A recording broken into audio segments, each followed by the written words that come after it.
साथियों नमस्कार। आज 15 अक्टूबर है और इस समय है हम कुटी गांव में।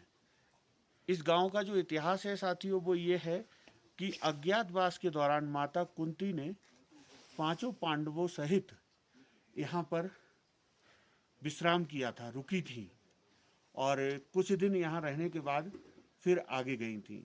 तो ये इतिहास है। और आज चूंकि हमने कल आदि कैलाश जी के दर्शन किए थे, उसके बाद आज रात हम यहाँ पहुँचे और यहाँ रुके। तो हमारे भैया ये खड़े हैं, बहन जी खड़ी हैं, इन्होंने बहुत अच्छी सुविधाएं हमको दी हैं। और आपको बताते चलें कि जो घर हम रुके हैं, जिस घर में, वो 350 साल पुराना घर है और लगभग 5 पीढ़ियां इसमें रह चुकी हैं। तो देखिए कि उत्तराखंड अपनी जो अनूठी सांस्कृतिक विरासत है उसको कैसे समेटे हुए है और आज भी अपनी विविधता में बना हुआ है। ये बिल्कुल जो पहाड़ का ओरिजिनल घर है वो उस तरह के घर हैं। और सबसे बड़ी बात है कि मड हाउस जिसे हम बोलते हैं, ये अंदर से मिट्टी के हैं, जिसमें आपको किसी भी तरह के हीटर लगाने की ज़रूरत नहीं पड़ती है और पूरी रात गर्म रहते हैं। तो इसमें अगर आप छोटी व्यवस्था के साथ भी, हल्की चादर के साथ भी सोएंगे तो आपको ठंड नहीं लगेगी। साथ ही साथ हमारी जो बहन जी हैं, हमारे भैया जी हैं, उन्होंने रात का बहुत अच्छा खाना दिया और बहुत किफ़ायती दामों में ये सुविधाएं यहाँ पर प्रोवाइड करा रहे हैं। ये लगभग 12,500 फीट की ऊंचाई पर हैं हम। तो भैया जी क्या कहना चाहेंगे आप? अगर कोई और यात्री आते हैं तो आपके इसका क्या नाम है, बता दीजिए। इसका नाम सर है आदि कैलाश ट्रैक के नाम से। हमारा ये बोर्ड भी लगा हुआ है, आदि कैलाश ट्रैक के नाम से, मतलब कि रजिस्टर्ड है। और कोई भी यात्री गण आना चाहते हैं तो हम अच्छे से, मतलब कि जो अपने से हो सकता है गेस्टों के लिए, वो सेवा सुविधा मतलब उपलब्ध कराने के लिए तत्पर हैं।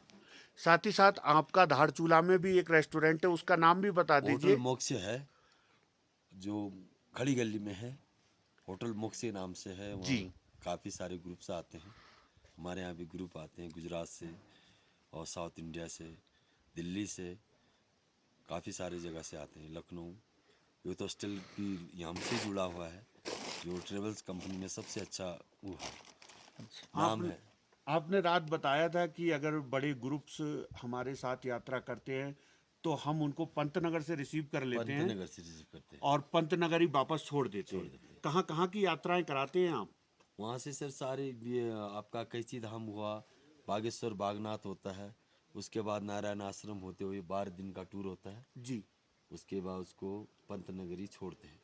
साथ ही साथ आपसे जानना चाहेंगे कि आदि कैलाश की यात्रा है, दुर्गम तो है, रास्ते कठिन हैं, लोग ऑफ रोडिंग की बात करते हैं तो कहीं कहीं 10-10 किलोमीटर तक सड़क का नामो निशान नहीं है, उसके बावजूद भी श्रद्धालु आते हैं।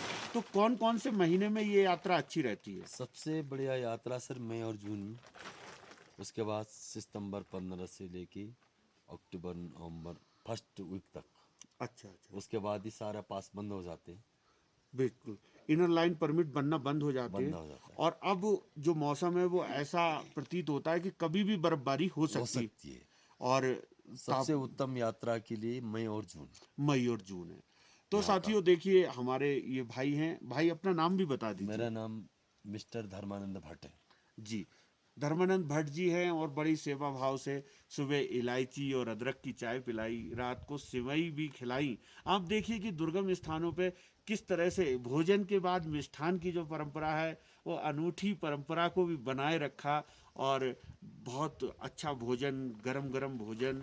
और साथ ही साथ हम तो चौंक गए आपका चावल देख के, क्योंकि हमें तो लगता था कि आप स्थानीय चावल ही हमें परोसेंगे, लेकिन आपने बहुत बढ़िया बासमती का चावल खिलाया।